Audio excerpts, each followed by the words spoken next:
উত্তরণ।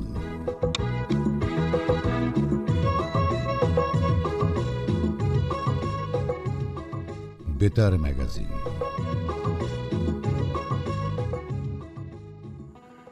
সন্ধ্যার হাত ধরে রাতও ধীরে ধীরে গভীর হতে চলেছে। রাত এগিয়ে চলেছে সকালের দিকে। রাত মানেই অন্ধকার। এই অন্ধকার রাত নিয়েই এমন কথা বলাই যায়, কিন্তু যেমন প্রত্যেকের জীবনেই একটা অন্ধকার রাত আছে, যা হয়তো আড়ালেই থেকে যায় চিরকাল। তবে এই কথাও সত্যি যে আমাদের জীবনে রাতেরও প্রয়োজন আছে। রাতে কোনো গুরুত্বপূর্ণ ভাবনাকে গভীর করে ভাবা যায়, কারণ কারণ চারদিক থাকে নীরব। আবার রাতের ঘুম আমাদেরকে স্বপ্ন দেখার সুযোগ করে দেয়। তাই রাতের অন্ধকারেও আমরা মনের ভেতর আলো জ্বালতে পারি। এক মনে কোনো কিছু লেখার উপযুক্ত সময় হলো রাত। তাই আসুন আমাদের ভালো কাজের চিন্তায় আমরা রাতকেই বেছে নিই। এই রাতেরও আছে আলাদা সৌন্দর্য, যা কবি সাহিত্যিকদের রচনায় কখনো কখনো কি দারুণ প্রকাশ পায়।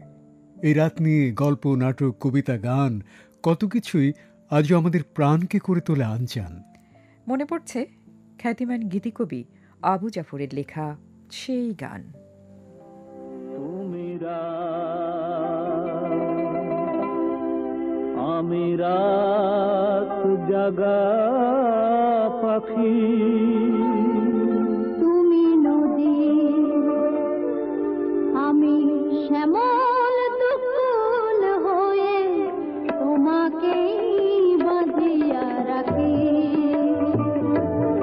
ওগো তোমাকেই বাঁধিয়া রাখি।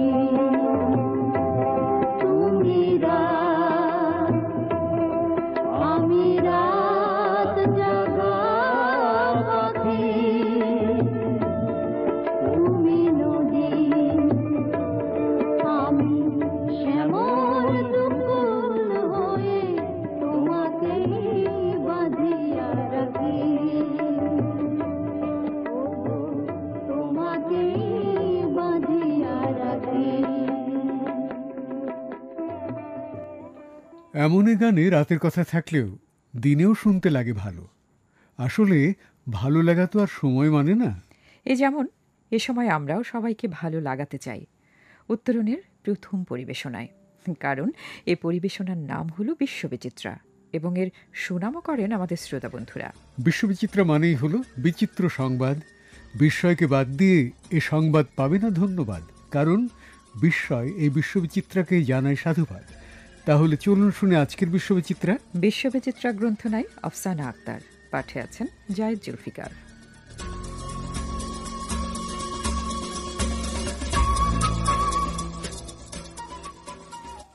দেশের জনগণের আয়ের উপর ট্যাক্স নির্ধারণ করে থাকে সরকার। এটি অধিকাংশ দেশে প্রচলিত, কিন্তু বিশ্বের এমন কিছু দেশ আছে যেখানে প্রেমিক না থাকলে, অর্থাৎ ব্যাচেলার থাকলেই সরকারকে ট্যাক্স দিতে হয়। বিশেষ করে দোকানে কিছু কিনতে গেলে কিংবা রেস্তোরাঁয় খেতে গেলে ট্যাক্স দিতে হবে। ধারণা করা হচ্ছে জনসংখ্যা বাড়াতেই এমন পদক্ষেপ নিয়েছে দেশগুলো। আমেরিকার মিসৌরি শহরে 21 থেকে 50 বছর বয়সী ব্যাচেলার পুরুষদের কাছ থেকে ট্যাক্স হিসেবে নেওয়া হয় $1। যদিও এই ট্যাক্সের শুরু হয় কয়েকশো বছর আগেই। 1821 সাল থেকে আমেরিকার মিসৌরিতে এই ট্যাক্স দেয়া শুরু হয়। অনেক পুরুষ আছেন বিয়ে করতে চান না কিংবা প্রেমেও বিশ্বাস করেন না, ফলে দেশে জনসংখ্যাও কমতে থাকে। ফলে দেশের সরকার পুরুষদের ব্যাচেলার থাকার অনুমতি দেয়, তবে তার জন্য বার্ষিক ট্যাক্স দিতে হয় তাকে। যদিও অবিবাহিত পুরুষদের উপর এ ধরনের ট্যাক্সের শুরু মিসৌরিতে নয়। 1695 সালে ইংল্যান্ডে জুলিয়াস সিজার এ ট্যাক্সের ঘোষণা দিয়েছিলেন। 1702 সালে রাশিয়ায় এ ট্যাক্স চালু করেন পিটার দ্য গ্রেট এবং 1924 সালের শেষের দিকে ইটালিতেও ব্যাচেলার ট্যাক্স চালু করেন মুসোলিনি। এছাড়া আরও অদ্ভুত ট্যাক্স চালু আছে বিশ্বের বিভিন্ন দেশে। টয়লেট ফ্ল্যাশের জন্য ট্যাক্স নেওয়া হয় ম্যারিল্যান্ডে, যেখানে পানির খরচের দিকে নজর রাখার জন্য প্রতিটি বাড়িতে প্রতি মাসে $5 টয়লেট ফ্ল্যাশ ট্যাক্স হিসেবে নেওয়া হয়। ট্যাটু করার জন্য ট্যাক্স দিতে হয় আরকানসাসে। সেখানে ট্যাটু করালে 6% কর দিতে হয়। 2002 সাল থেকে এ নিয়ম প্রযোজ্য রয়েছে আরকানসাসে। বরফ কেনার জন্য ট্যাক্স দেন মার্কিন যুক্তরাষ্ট্রের আরিজোনার নাগরিকরা। পাকিস্তানের পাঞ্জাবে পোষ্য থাকলে কর দিতে হয়। কুকুর, বিড়াল, শূকর বা ভেড়া থাকলে বছরে 250 টাকা, আর হাতি, গরু, উট, ঘোড়া বা ষাঁড় থাকলে বছরে 500 টাকা ট্যাক্স দিতে হয়।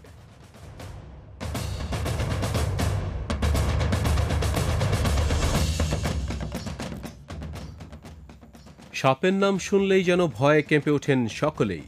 তবে সাপ নিয়ে মানুষের মনে এখনও নানা ধরনের বিশ্বাস ও ভ্রান্ত ধারণা রয়েছে। সাপকে বেশিরভাগ সময়ই জিভ বের করতে দেখা যায়। অনেকেরই ধারণা সাপের জিভ স্পর্শ করলে মানুষের মধ্যে বিষ ছড়িয়ে পড়ে।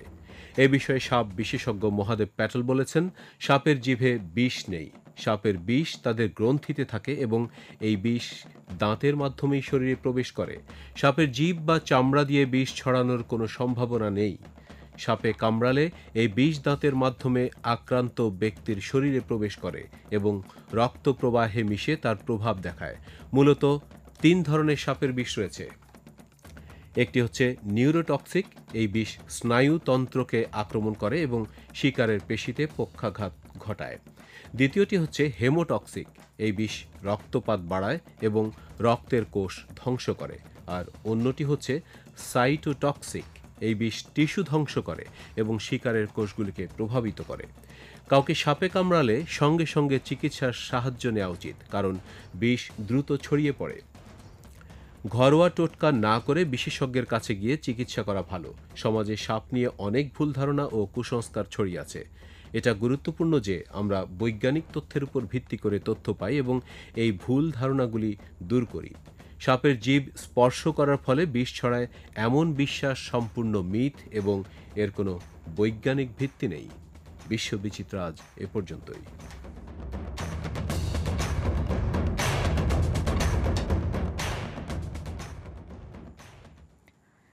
না থেকেও থাকা, একেই বলে অমরতা। আমাদের মাঝে এমন অনেকেই এখনো না থেকেও আছেন এবং থাকবেনও চিরদিন। যারা এমন হয়ে আছেন তাদের মেধা ও মনন আজও আমাদেরকে কি দারুণ করে আকর্ষণ। তারা তাদের যোগ্যতায় অনন্য। তাদের জন্যে আমাদেরও গর্বের যেন শেষ নেই কোনো। তাদের স্মৃতি আজও ছড়ায় প্রীতি। এবার স্মৃতি অমলিন পর্বে বিস্তারিত শুনব তাপসী মনিরের গ্রন্থনায় এবং রাবেয়া সুলতানা শিউলির পরিবেশনায়।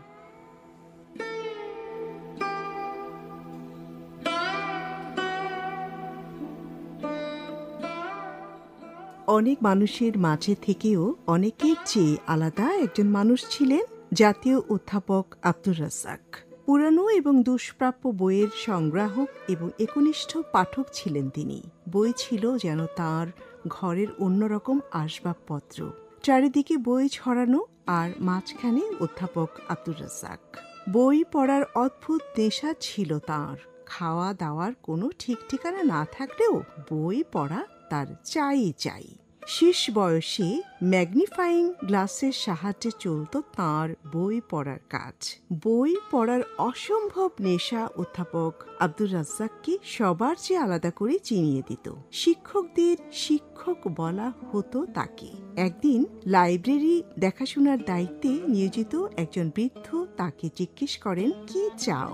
আব্দুর রাজ্জাকের সংকোচপূর্ণ দাবি ছিল, বই পড়তে চাই। সেই বৃদ্ধের কৃপায় তিনি ঢুকে পড়েন লাইব্রেরিতে। একসঙ্গে এত বই পেয়ে তিনি যেন আত্মহারা হয়ে ওঠেন। এরপর নিয়মিত লাইব্রেরিতে যাওয়া এবং বই পড়া চলতে থাকে তাঁর। ঢাকার নবাবগঞ্জ উপজেলার পাড়াগ্রামে জন্মগ্রহণ করেন আব্দুর রাজ্জাক। তার পৈতৃক নিবাস ছিল ঢাকা জেলার কেরানীগঞ্জ থানার আলীনগর গ্রামে। ঢাকার মুসলিম সরকারি উচ্চ বিদ্যালয় থেকে মাধ্যমিক এবং ঢাকা কলেজ থেকে উচ্চ মাধ্যমিক পাশ করেন। 1931 সালে তিনি ঢাকা বিশ্ববিদ্যালয়ের রাজনৈতিক অর্থনীতি বিভাগে ভর্তি হন। 1936 সালে আব্দুর রাজ্জাক প্রথম শ্রেণীতে এমএ পাশ করেন। ভারতের দিল্লি বিশ্ববিদ্যালয় তাঁকে পিএইচডি ডিগ্রি প্রদান করে এবং বাংলাদেশ সরকার তাঁকে জাতীয় অধ্যাপক হিসেবে মনোনীত করে। বিস্তৃত ছিল তার জ্ঞানের পরিধি। 1936 সালে আব্দুর রাজ্জাক ঢাকা বিশ্ববিদ্যালয়ের রাজনৈতিক অর্থনীতি বিভাগে প্রভাষক হিসেবে যোগদান করেন এবং পরবর্তীতে রাষ্ট্রবিজ্ঞান বিভাগে অধ্যাপনা শুরু করেন এবং অবসরও গ্রহণ করেন। অধ্যাপক আব্দুর রাজ্জাক অল্প কিছু প্রবন্ধ লিখে খ্যাতি অর্জন করেন। তার পড়ানোর ধরন ছিল অন্যরকম, আলাদা। তিনি শিক্ষার্থীদেরকে প্রশ্ন করতেন এবং আশা করতেন শিক্ষার্থীরাও তাঁকে প্রশ্ন করবে। এভাবেই চলত আলোচনা এবং তর্ক বিতর্ক।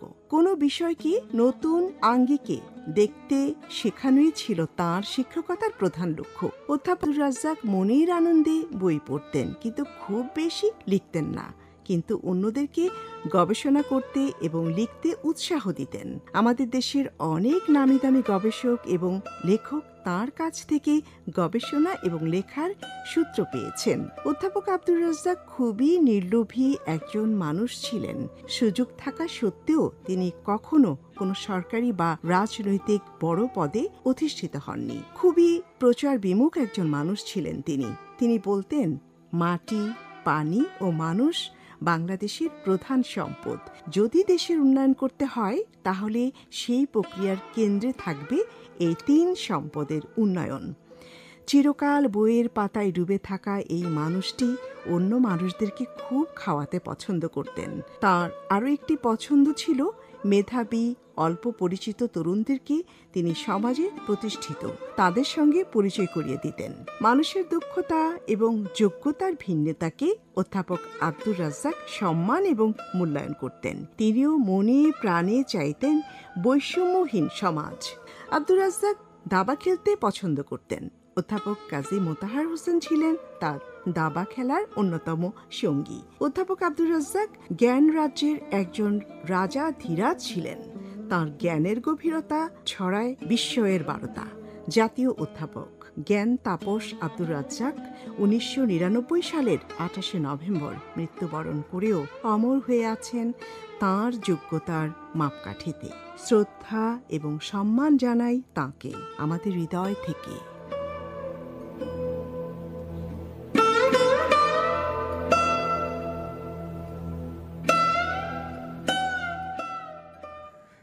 এবার আমরা খাবারের খবর শোনাতে চাই। যে খাবারের সুনাম আছে, আছে পরিচিতি, আছে নামডাক এবং ঐতিহ্য। যে খাবার চিনিয়ে দেয় আমাদের দেশের কোনো কোনো অঞ্চলকে।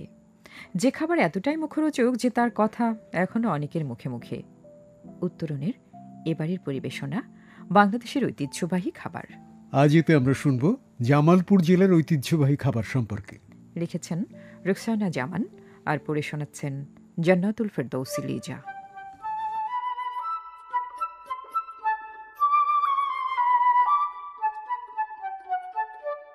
মিল্লি জামালপুরকে বিশিষ্ট করেছে।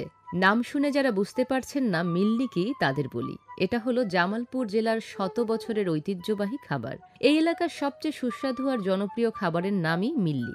মিল্লি তৈরিতে উপকরণ হিসেবে ব্যবহৃত হয় গরু, খাসি অথবা মহিষের মাংস, চালের গুঁড়া, আলু, পেঁয়াজ, রসুন, আদা, জিরা সহ নানা প্রকার মশলা। মিল্লি কিন্তু প্রতিদিনের খাবার নয়, কারো মৃত্যু বা কোনো বিশেষ অনুষ্ঠান উপলক্ষে এ খাবার পরিবেশন করা হয়। অনেকে আবার এটাকে ম্যান্দা বা মিলানি নামেও ডাকেন, কেউ ডাকেন পিঠালি নামে। যে নামেই ডাকা হোক, এ খাবার জামালপুরবাসীর প্রিয়। খেলেই শুধু বোঝা যায় কেন এই মিল্লির নাম শুনলে জিভে পানি চলে আসে। মিল্লি দেখতে অনেকটা হালিমের মতো, তবে খেতে অন্যরকম, অনেক সুস্বাদু। একবার যে মিল্লি খেয়েছেন তাদের পক্ষে এর স্বাদ ভোলা কষ্টকর। বাংলাদেশের অন্যান্য অঞ্চলের মতো এই এলাকার মানুষও ভাত, সবজি, মাছ, ডালে অভ্যস্ত। কিন্তু এই মিল্লি যখন রান্না হয় কারো বাড়িতে, তখন যেন উৎসব লেগে যায়। মূলত বড় কোনো উপলক্ষে মিল্লি রান্না হলেও এই অঞ্চলে উচ্চবিত্ত থেকে শুরু করে নিম্নবিত্ত পরিবারগুলোতেও মিল্লির প্রচলন রয়েছে। মিল্লির সাথে স্থানীয় মুসলমানদের ধর্মীয় মূল্যবোধ নিবিড়ভাবে জড়িয়ে আছে। এলাকার মুসলমানেরা বিয়ে, আকিকা, খতনা সহ নানা উৎসবে মিল্লির আয়োজন করে। হরেক রকম মিষ্টির ভিড়ে দীর্ঘদিন ধরে আলাদা জায়গা করে নিয়েছে জামালপুরের প্যারা সন্দেশ। পাট আর গরুর গাড়ি এই নিয়ে সরিষাবাড়ি। নদীমাতৃক উপজেলা হওয়ায় জামালপুরের এ ছোট শহরটি ব্যবসা বাণিজ্য গড়ে ওঠে পাটকে কেন্দ্র করে। পরবর্তীতে এখানকার পাটের ব্যবসার সুনাম ছড়িয়ে পড়ে সুদূর ইংল্যান্ড পর্যন্ত। পাট ছাড়াও উপজেলার সুনাম ছড়িয়েছে প্যারা সন্দেশ তৈরির জন্য। জামালপুরে ঘুরতে গিয়ে প্যারা সন্দেশের স্বাদ নেননি এমন মানুষ খুঁজে পাওয়া দুষ্কর। স্বজন শুভাকাঙ্ক্ষীর হাত ধরে এই সন্দেশ পৌঁছেছে পৃথিবীর বিভিন্ন দেশে। এই প্যারা সন্দেশ তৈরির ইতিহাস প্রায় 100 বছরের পুরনো। ক্রেতারা বলেন, প্যারা সন্দেশ হল জামালপুরের সরিষাবাড়ির ঐতিহ্য। এই বিশেষ মিষ্টি সারা দেশে জনপ্রিয়। জামালপুর শহরের প্রাণকেন্দ্রে মেডিকেল রোডে গড়ে ওঠা বুড়িমার মিষ্টির দোকানে মিষ্টির সুনাম জেলা ছাড়িয়ে দেশ এবং দেশের বাইরেও রয়েছে। এই দোকানকে ঘিরে মেডিকেল রোডের 4 রাস্তার একটি মোড় বুড়িমার মোড় হিসেবে পরিচিতি পেয়েছে। জামালপুর প্রবেশ করে যে কেউ বুড়িমার মোড়ের কথা বললেই চলে আসা যায় এই মিষ্টির দোকানটিতে। এই দোকানে রাজভোগ, চমচম, সাদা চনার পায়েস, কাঁচা গোল্লা, কালোজাম, মালাই চপ, হাসি খুশি, ছানার পোলাও, প্যারা সন্দেশ সহ নানা রকমের মিষ্টি ছাড়াও এ দোকানে বিভিন্ন ধরনের দই সহ ঘি পাওয়া যায়। দই চিরা হচ্ছে এ দোকানের সবচেয়ে জনপ্রিয় খাবার। প্রসঙ্গত, সারা জাগানো চলচ্চিত্র হৃদয়ের কথা সিনেমার একটি গানেও জামালপুরের বুড়ির দোকানের মিষ্টির কথা বলা হয়েছে। বুড়িমার দোকানের সমৃদ্ধ মিষ্টান্নের মাধ্যমে জামালপুরবাসীর মন জয় করে আছে এখনো। জেলার মিষ্টান্নের চাহিদা বেশিরভাগ অংশই এই দোকান থেকেই পূরণ হয়ে থাকে।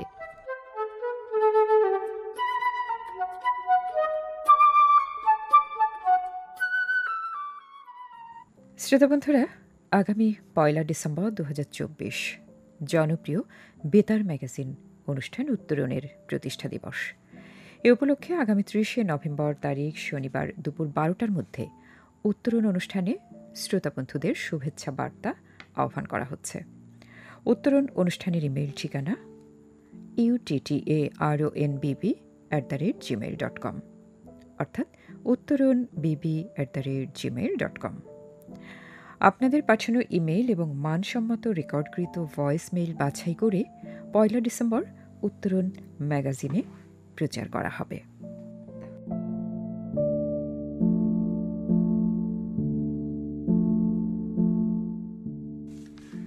তাহলে সবাই আপনাদের শুভেচ্ছা বার্তা মনের মতো করে পাঠিয়ে দিন। আমরাও আছি উত্তরণের প্রতিষ্ঠাবার্ষিকীর সেই অপেক্ষায়, ঘনিয়ে আসুক সেই শুভক্ষণ। এবার উত্তরণের নির্বাচিত গান শোনাবার আগে গান এবং গান রচয়িতাকে নিয়ে একটু গুণগান গাইতেই পারি। গান হলো বিনোদনের প্রাণ। এই গানের মাঝে থাকে ভালো লাগার আহ্বান, শুনে তৃপ্তি পায় কান। আবার এই গান যিনি লেখেন তারও বেড়ে যায় সম্মান, যদি তা হয় ভালো কোনো গান। এমন ভালো গান লিখে অনেকেই গীতিকবি হয়ে ওঠেন। আমাদের দেশে এমনই 5 জন গীতিকবিকে আমরা পঞ্চকবি বলে থাকি। আর তারা হলেন রবীন্দ্রনাথ ঠাকুর, কাজী নজরুল ইসলাম, দ্বিজেন্দ্রলাল রায়, অতুল প্রসাদ সেন এবং রজনীকান্ত সেন। উত্তরণের নির্বাচিত গানের আয়োজনে পঞ্চকবির গান পর্বে আজ আমরা শুনব দ্বিজেন্দ্রলাল রায়ের গান। এই গানকে আমরা দ্বিজেন্দ্র গীতি বলে থাকি। গানটি শুনব আমরা খায়রুল আনাম শাকিলের কণ্ঠে।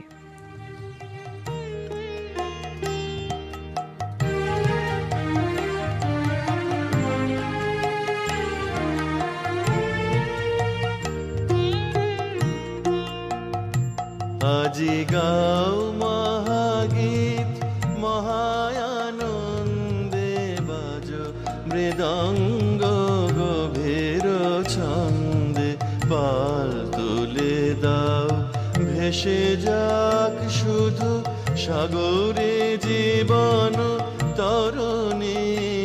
আজি গাও মহাগীত।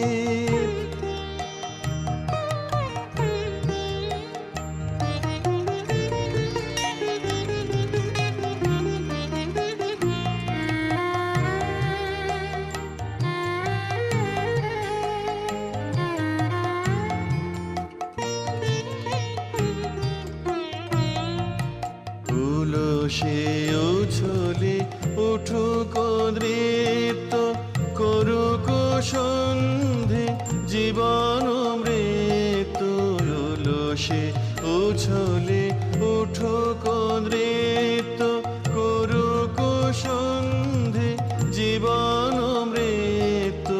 স্বর্গ নামিয়া আসুক মাতে, স্বর্গে উঠুক ধরণী। আজি গাও মহাগীত। চঞ্চল চঞ্চল চরণ ভঙ্গে উঠুক লাশ অঙ্গে অঙ্গে চঞ্চল চল চরণ ভঙ্গে উঠুক লাশ অঙ্গে অঙ্গে উঠুক হাস সরস অধরে ছুটুক ভাতি নয়নে উঠে আগেতে মধুর মন্ত্র লুটিয়া লোক সূর্য চন্দ্র উঠিয়া গীতে মধুর মন্ত্র লুটিয়া লোক সূর্য চন্দ্র অসহ পুলাকে উঠুক শিহরি ধরণী অরুণ বরণী আজি ও মহাগীত মহায়ানন্দে বাজ মৃদঙ্গ গভীর ছন্দে পাল তুলে দাও ভেসে যাক শুধু সাগরে জীবন তরণী আজি গাও মহাগীত। এবার বিশিষ্ট শিশু সাহিত্যিক এবং সাংবাদিক গোলাম রহমানকে শ্রদ্ধায় বরণ করতে চাই, কারণ তিনি জন্মগ্রহণ করেন 1931 সালের আজকের এই দিনে। 1960 সালে ঢাকা থেকে তাঁরই সম্পাদনায় মধুমালা নামে ছোটদের জন্য একটি মাসিক পত্রিকা প্রকাশিত হয়। একসময় গোলাম রহমান তদানীন্তন পূর্ব পাকিস্তান সাংবাদিক ইউনিয়নের সহ সম্পাদক নির্বাচিত হয়েছিলেন। ছোটদের জন্য তিনি অনেক লিখেছেন। বাংলা একাডেমি 4 খণ্ডে প্রকাশ করেছে গোলাম রহমান রচনাবলী। 1969 সালে তিনি শিশু সাহিত্যে বাংলা একাডেমি পুরস্কার পান। তার উল্লেখযোগ্য গ্রন্থের ভেতর রয়েছে বাড়ি নিয়ে বাড়াবাড়ি, বুদ্ধির ঠেকি, আজব দেশে, এলিস, পানুর পাঠশালা এবং চকমকি। একজন লেখক রূপে সাহিত্যিকের কথা শোনার পর এবার শোনাব উত্তরণ বন্ধুদের লেখা কথা। আপনার লেখা পর্বে এবারের লেখার বিষয় হলো বৈষম্যহীন বাংলাদেশ। তাহলে এবার শুনুন সবাই।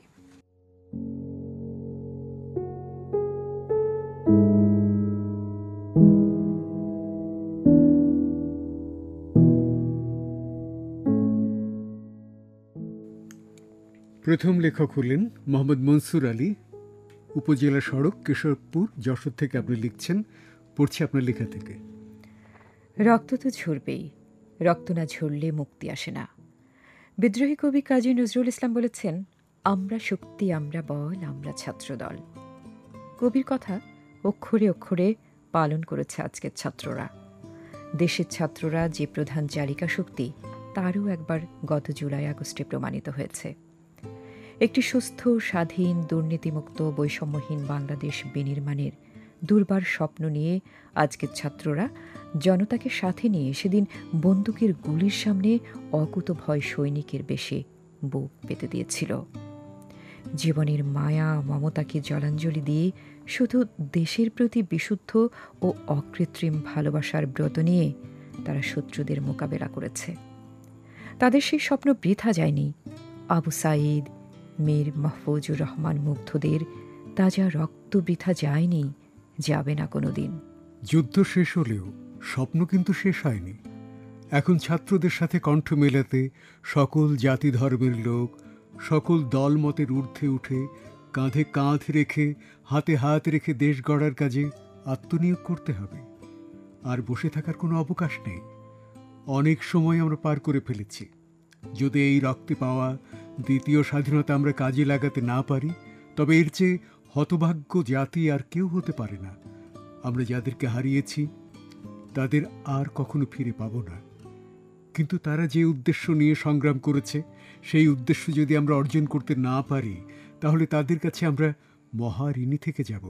তাই সময় এসেছে যার যার অবস্থান থেকে দেশের জন্যে, দশের জন্যে কাজ করে যেতে হবে। বিশেষ করে অপকর্ম, অন্যায়, স্বজনপ্রীতি, বৈষম্য, দুর্নীতি নিজে করব না, অপর কেউ করতে দেব না, এই শপথে বলিয়ান হতে হবে। আগে নিজে ভালো হতে হবে, তারপর দেশ এমনিতেই ভালো হয়ে যাবে। তবে আমরা ফিরে পাব কাঙ্ক্ষিত, প্রত্যাশিত সেই বৈষম্যহীন বাংলাদেশ। সেই সোনালি দিনের অপেক্ষায় তাকিয়ে আছে গোটা জাতি।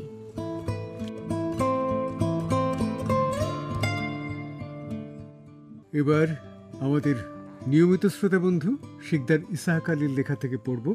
আপনার ঠিকানা সভাপতি প্রগতি বেতার শ্রোতা সংঘ, গ্রাম ও ডাক আড়াইসিধা, উপজেলা আশুগঞ্জ, জেলা ব্রাহ্মণবাড়িয়া। আপনি নাম দিয়েছেন কবিতার আমাদের দেশ। পড়ছি আপনার লেখা থেকে। কালের অমর সাক্ষী আমাদের দেশ, সভ্যতার ছোঁয়া পেল নানা পরিবেশ। স্বাধীনতা কেড়ে নিতে চলে আগ্রাসন, পরাজিত হয়ে তারা করে পলায়ন। অধিকার মুছে দিয়ে রাখে পরাধীন, রিক্ততার হাতে বন্দি করেছে অধীন। জীবনের আঙিনাতে পড়ে কালো ছায়া, শাসনের বেড়াজালে ছিল না তো মায়া। কুহেলিকা ভাব নিয়ে ছোটে চারিদিক, কিছুই যায় না গতিবিধি ঠিক। বৈষম্যহীন স্বদেশে গেয়ে যাব গান, দেশের মহিমা শুনে ভরে যাবে প্রাণ। শহীদের রক্ত ছুঁয়ে মাটি হলো খাঁটি, জড়িয়ে রাখবো তারে করে পরিপাটি। আমাদের দেশ হবে আদর্শ সোপান, মিছিলের সুর তুলে হও আগুয়ান।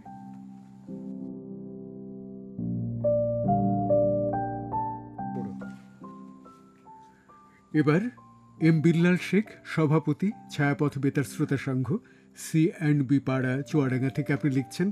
পড়ছি আপনার লেখা থেকে। বৈষম্যহীন স্বপ্ন ছিল লেখাপড়া শেষে, এমন স্বপ্ন দেখেছিলাম দুঃশাসনের নীড়ে। হয়নি সফল জীবন আমার, ভাসল নদী তীরে। 24 তোমায় পেলাম যখন মনের দুয়ার খুলে, ভুলে গেলাম সকল দুঃখ, জীবন পেলাম ফিরে। দুঃশাসনার যন্ত্রণায় মনে ব্যথা জাগে, ছুটে এলো ছাত্রদল রাজপথে আগে। মানি না, মানব না, এই ছিল পণ, রাজপথে দিতে হলো কত যে জীবন। শহীদ হলো শত শত কত মায়ের কোল, ঝরে গেল অসময়ে অমূল্য রতন। বাংলার বাঙালির একটাই চাওয়া, বৈষম্য চাই না তারা নতুন জীবনধারা। এখন হতে পেলাম ফিরে ছাত্র জনতা, শ্রমশিক্ষার বিনিময়ে পেলাম ভরসা। অবহেলা অবিচারের পতন হলো আজ, মিলেমিশে রবে সবাই সুখের ঘরে বাস। ঘুমিয়ে আর থাকবো না জাগ্রত জনতা, ফ্যাসিবাদের কবর দিয়ে করব সূচনা। থাকবে না ব্যথা দুঃখ জ্বালা, হবেই অবসান। বাংলা মায়ের কোলে হাসে ছোট্ট খুকুর প্রাণ। তরুণ সমাজ দিচ্ছে ডাক দীপ্ত শপথ নিয়ে, আলোয় আলোয় ভরিয়ে দেবে সোনার দেশটাকে। ফুল ফসলে উঠবে ভরে সোনার মাঠের ধান, কৃষাণ কৃষাণী সুর তুলে গাইবে বাংলার গান।